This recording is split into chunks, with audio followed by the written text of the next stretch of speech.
Viewers.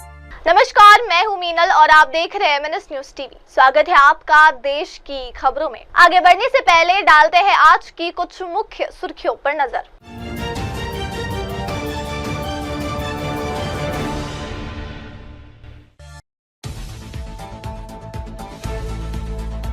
Pakistan से सटे 4 राज्यों में आज फिर मॉक ड्रिल, हवाई हमलों से बचने का होगा अभ्यास। प्रजा पर अत्याचार करने वाले बेटे को दी मौत की सजा, महिलाओं को दिया संपत्ति का अधिकार। भोपाल दौरे पर प्रधानमंत्री मोदी महिला IPS के हाथों सुरक्षा की कमान, मंच से देंगे खास संदेश। और अब खबरें देखते हैं विस्तार के साथ। पाकिस्तान से सटे 4 राज्यों में आज फिर से मॉक ड्रिल होने जा रही है। हवाई हमलों से बचने का अभ्यास होगा। पाकिस्तान से जारी तनाव के बीच सीमावर्ती 4 राज्यों जम्मू कश्मीर, पंजाब, राजस्थान और गुजरात के साथ हरियाणा तथा केंद्र शासित प्रदेश चंडीगढ़ में फिर से शनिवार को मॉक ड्रिल होगी। ऑपरेशन शील्ड के तहत होने वाली इस ड्रिल में हवाई हमलों से बचने का अभ्यास किया जाएगा। साथ ही सुरक्षा और आपातकालीन व्यवस्थाओं को भी जांचा जाएगा। इसके बाद देर शाम को ब्लैकआउट भी किया जाएगा। ऑपरेशन शील्ड के तहत पहले ये ड्रिल बृहस्पतिवार को होनी थी, लेकिन प्रशासनिक कारणों से इसे स्थगित कर दिया गया था। पाकिस्तान के साथ 10 मई की शाम से लागू संघर्ष विराम के बाद पहली बार मॉक ड्रिल कराई जा रही है। 6 राज्यों में शनिवार को होने वाली मॉक ड्रिल की तैयारियां पूरी कर ली गई है। अधिकारियों ने शुक्रवार को बैठक कर तैयारियों की समीक्षा की और संबंधित अधिकारियों को आवश्यक निर्देश दिए। नागरिक सुरक्षा अधिकारियों ने राज्यों और केंद्र शासित प्रदेश से आग्रह किया कि वे सभी स्थानीय प्रशासन को शामिल करते हुए शनिवार को शाम 5 बजे से मॉक ड्रिल की योजना बनाए और इसका आयोजन करें। अग्निशमन सेवा और होमगार्ड महानिदेशालय ने कहा कि मॉक ड्रिल में दुश्मन के विमानों, ड्रोन और मिसाइल हमलों का सामना करने के तरीके बताए जाएंगे। इस दौरान सायरन बजाया जाएगा और आपातकालीन प्रतिक्रिया प्रणालियों का भी परीक्षण किया जाएगा। नागरिक सुरक्षा अधिकारियों ने राज्यों और केंद्र शासित प्रदेश से आग्रह किया कि वे सभी स्थानीय प्रशासन को शामिल करते हुए शनिवार को शाम 5 बजे से मॉक ड्रिल की योजना बनाएं और इसका आयोजन करें।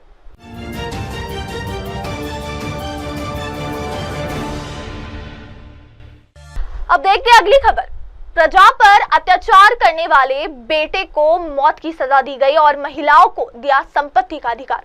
होलकर वंश की महारानी अहिल्याबाई होलकर की आज जयंती है। जब देश में सती होने की कुप्रथा हुआ करती थी, उस दौर में अहिल्याबाई होलकर ने होलकर वंश का मान संभाली थी। कहा जाता है कि उन्होंने अपनी प्रजा को अपनी संतान से भी ज्यादा प्यार किया। न्याय ऐसा कि अपने बेटे की गलती के लिए उसे मौत की सजा सुना दी गई। उन्हें लोग माता कहकर संबोधित करते थे। उनका सादगीपूर्ण जीवन, धर्म, संस्कृति और राष्ट्र के लिए समर्पण ऐसा था कि उन्हें द फिलोसोफर क्वीन की उपाधि दी गई थी। शिव भक्ति के अलावा नित्य नर्मदा दर्शन व मछलियों को दाना खिलाना व गरीबों को दान देना उनकी दिनचर्या में शामिल था। अहिल्याबाई ने महिलाओं को सशक्त बनाने के लिए भी काफी काम किया है। उन्होंने महिलाओं के संपत्ति का अधिकार दिया, साथ ही उन्हें सशक्त बनाने के लिए अस्त्र शस्त्र की शिक्षा भी दी। अहिल्याबाई का जन्म 31 मई 1725 को महाराष्ट्र के अहमदनगर जिले के जामखेड़ कस्बे के ग्राम चांडी में हुआ था। अब इस जिले को अहिल्यानगर कहा जाता है। उनके पिता मनकोजी राव शिंदे मराठा सेना में एक सैनिक थे। होलकर वंश की महारानी अहिल्याबाई होलकर की आज जयंती है। जब देश में सती होने की कुप्रथा हुआ करती थी, उस दौर में अहिल्याबाई होलकर ने होलकर वंश का मान संभाली थी। कहा जाता है कि उन्होंने अपनी प्रजा को अपनी संतान से भी ज्यादा प्यार किया। न्याय ऐसा कि अपने बेटे की गलती के लिए उसे मौत की सजा सुना दी गई। उन्हें लोग माता कहकर संबोधित करते थे। उनका सादगीपूर्ण जीवन, धर्म, संस्कृति और राष्ट्र के लिए समर्पण ऐसा था कि उन्हें द फिलोसोफर क्वीन की उपाधि दी गई थी। शिव भक्ति के अलावा नित्य नर्मदा दर्शन व मछलियों को दाना खिलाना व गरीबों को दान देना उनकी दिनचर्या में शामिल था। अहिल्याबाई ने महिलाओं को सशक्त बनाने के लिए भी काफी काम किया है। उन्होंने महिलाओं के संपत्ति का अधिकार दिया, साथ ही उन्हें सशक्त बनाने के लिए अस्त्र शस्त्र की शिक्षा भी दी। अहिल्याबाई का जन्म 31 मई 1725 को महाराष्ट्र के अहमदनगर जिले के जामखेड़ कस्बे के ग्राम चांडी में हुआ था।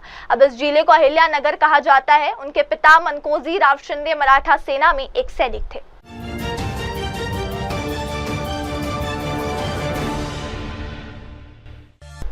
और अब अगली खबर। भोपाल दौरे पर प्रधानमंत्री मोदी महिला आईपीएस के हाथों सुरक्षा की कमान, मंच से देंगे खास संदेश। प्रधानमंत्री नरेंद्र मोदी आज यानी कि 31 मई को भोपाल के जम्बूरी मैदान में देवी अहिल्याबाई महिला सशक्तिकरण महासम्मेलन को संबोधित करने वाले हैं। ऑपरेशन सिंदूर के बाद ये पहला महिला सम्मेलन है जिसे भाजपा ने देवी अहिल्याबाई होलकर की 300वीं जयंती पर आयोजित किया। भाजपा ने सम्मेलन में 2 लाख महिलाओं के आने का दावा किया। सम्मेलन की जिम्मेदारी भी भाजपा ने महिलाओं को सौंपी है। पीएम इसमें आतंकवाद के खिलाफ बड़ा मैसेज दे सकते हैं। वे एमपी की पहली मेट्रो रेल सतना और दतिया एयरपोर्ट का वर्चुअल उद्घाटन भी करेंगे। पीएम मोदी सुबह 9:30 बजे दिल्ली से रवाना होकर सुबह 10:55 पर भोपाल स्टेट हैंगर पहुंचेंगे। इसके बाद 11 बजे के आसपास जम्बूरी मैदान पहुंचकर महिला महासम्मेलन में शामिल होंगे।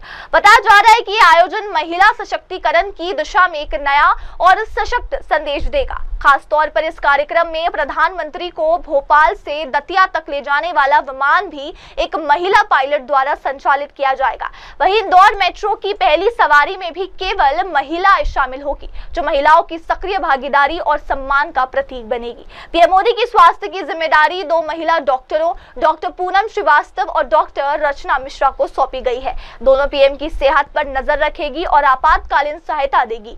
एम्स और हमीदिया में पीएम के ब्लड ग्रुप से मैच 4 यूनिट ब्लड रिजर्व है। पीएम के रूट पर मेडिकल टीमें तैनात रहेगी। सीएमएचओ डॉक्टर प्रभाकर तिवारी ने बताया कि कार्यक्रम महिला सशक्तिकरण पर केंद्रित है, इसलिए महिला डॉक्टरों को जिम्मेदारी दी गई है। जम्बूरी में 10 बेड का अस्पताल भी तैयार है। यहाँ 150 का स्टाफ रहेगा।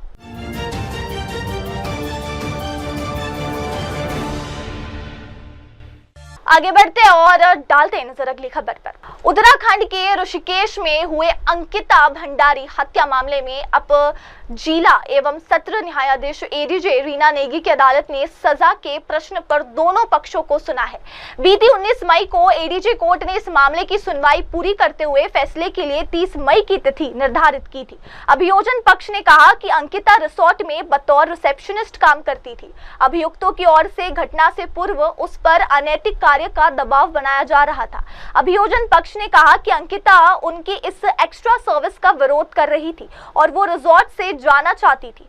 ये बात पीड़िता कई बार न बता सकी, लेकिन इसलिए अभियुक्तों ने उसे अपने साथ बाहर ऋषिकेश तक घुमाने ले गए, लेकिन पीड़िता अभियुक्तों के साथ वापस वनंतरा रिजॉर्ट नहीं आई। 6 दिन बाद चीला नहर से उसका शव बरामद हुआ। अदालत ने कहा है कि अभियुक्तों ने पीड़िता की हत्या जानबूझकर की। सभी तथ्यों और परिस्थितियों को देखते हुए तीनों को दोषी करार दिया गया। बीती 19 मई को एडीजे कोर्ट ने इस मामले की सुनवाई पूरी करते हुए फैसले के लिए 30 मई की तिथि निर्धारित की थी। अभियोजन पक्ष ने कहा कि अंकिता रिसोर्ट में बतौर रिसेप्शनिस्ट काम करती थी। अभियुक्तों की ओर से घटना से पूर्व उस पर अनैतिक कार्य का दबाव बनाया जा रहा था। अभियोजन पक्ष ने कहा कि अंकिता उनकी इस एक्स्ट्रा सर्विस का विरोध कर रही थी और वो रिजॉर्ट से जाना चाहती थी। ये बात पीड़िता कई बार न बता सकी, लेकिन इसलिए अभियुक्तों ने उसे अपने साथ बाहर ऋषिकेश तक घुमाने ले गए, लेकिन पीड़िता अभियुक्तों के साथ वापस वनंतरा रिजॉर्ट नहीं आई।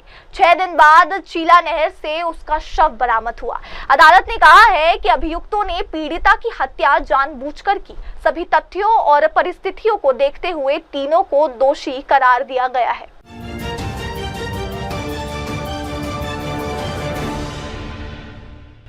अगली खबर, उष्णकटिबंधीय तूफान गरीब देशों में नवजात और शिशुओं की मृत्यु दर में खतरनाक रूप से वृद्धि कर रहे हैं।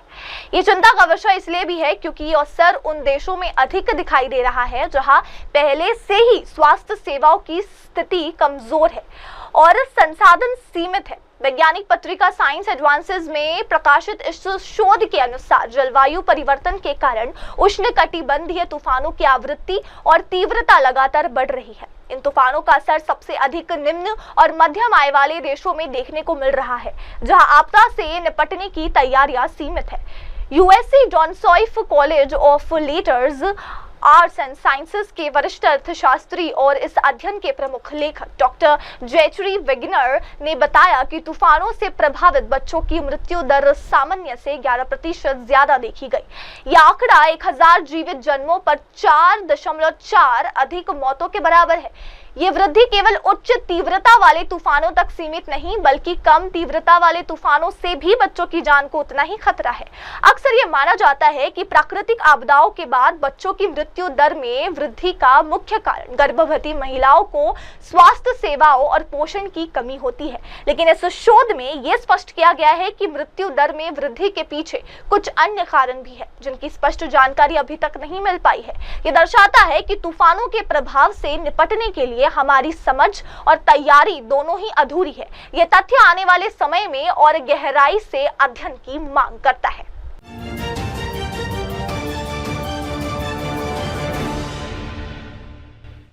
आगे बढ़ते और देखते हैं अगली खबर। नायडू बोले, अमेरिका चीन के साथ भारत की प्रतिस्पर्धा अब शुरू हुई है। विकास के लिए अच्छी नीति महत्वपूर्ण है। आंध्र प्रदेश के मुख्यमंत्री एन चंद्रबाबू नायडू ने शुक्रवार को कहा कि भारत दुनिया की चौथी सबसे बड़ी अर्थव्यवस्था बन चुका है, लेकिन शीर्ष दो अर्थव्यवस्था वाले देश अमेरिका और चीन के साथ वास्तविक प्रतिस्पर्धा अब शुरू हुई है। भारतीय उद्योग परिसंघ के वार्षिक शिखर सम्मेलन को संबोधित करते हुए नायडू ने कहा कि भारत को अपनी वैश्विक उत्पाद विनिर्माण क्षमताओं को मजबूत करना चाहिए और मध्यम आय के जाल में फंसने से बचना चाहिए। उन्होंने कहा, हम चौथी सबसे बड़ी अर्थव्यवस्था है, अगले 2 साल में हम तीसरी सबसे बड़ी अर्थव्यवस्था बन जाएंगे। तीसरे स्थान तक हमारे पास प्रतिस्पर्धा नहीं है। वास्तविक प्रतिस्पर्धा अमेरिका और चीन से है जो अब शुरू हुई है। नायडू ने कहा, चीन की अर्थव्यवस्था भारत की तुलना में 4.5 गुना है और अमेरिका की अर्थव्यवस्था भारत की तुलना में 7 गुना है। हमें तैयार रहना चाहिए और उन्होंने कहा कि विकास की बड़ी छलांग लगाने के लिए अच्छी सार्वजनिक नीति महत्वपूर्ण। आंध्र प्रदेश के मुख्यमंत्री एन चंद्रबाबू नायडू ने शुक्रवार को कहा कि भारत दुनिया की चौथी सबसे बड़ी अर्थव्यवस्था बन चुका है, लेकिन शीर्ष दो अर्थव्यवस्था वाले देश अमेरिका और चीन के साथ वास्तविक प्रतिस्पर्धा अब शुरू हुई है। भारतीय उद्योग परिसंघ के वार्षिक शिखर सम्मेलन को संबोधित करते हुए नायडू ने कहा कि भारत को अपनी वैश्विक उत्पाद विनिर्माण क्षमताओं को मजबूत करना चाहिए और मध्यम आय के जाल में फंसने से बचना चाहिए। उन्होंने कहा, हम चौथी सबसे बड़ी अर्थव्यवस्था है, अगले 2 साल में हम तीसरी सबसे बड़ी अर्थव्यवस्था बन जाएंगे। तीसरे स्थान तक हमारे पास प्रतिस्पर्धा नहीं है। वास्तविक प्रतिस्पर्धा अमेरिका और चीन से है जो अब शुरू हुई है। नायडू ने कहा, चीन की अर्थव्यवस्था भारत की तुलना में 4.5 गुना है और अमेरिका की अर्थव्यवस्था भारत की तुलना में 7 गुना है। हमें तैयार रहना चाहिए और उन्होंने कहा कि विकास की बड़ी छलांग लगाने के लिए अच्छी सार्वजनिक नीति महत्वपूर्ण है।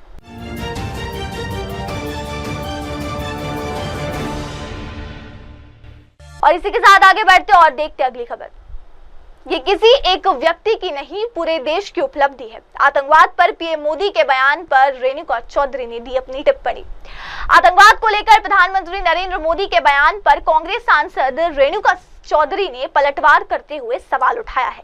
उन्होंने कहा है कि आतंक के खिलाफ कार्रवाई किसी एक व्यक्ति का वादा नहीं हो सकता, ये पूरे देश और सेना की सामूहिक उपलब्धि है। उन्होंने कहा, आतंकवाद से लड़ाई सिर्फ पीएम मोदी की नहीं बल्कि हर भारतीय की है।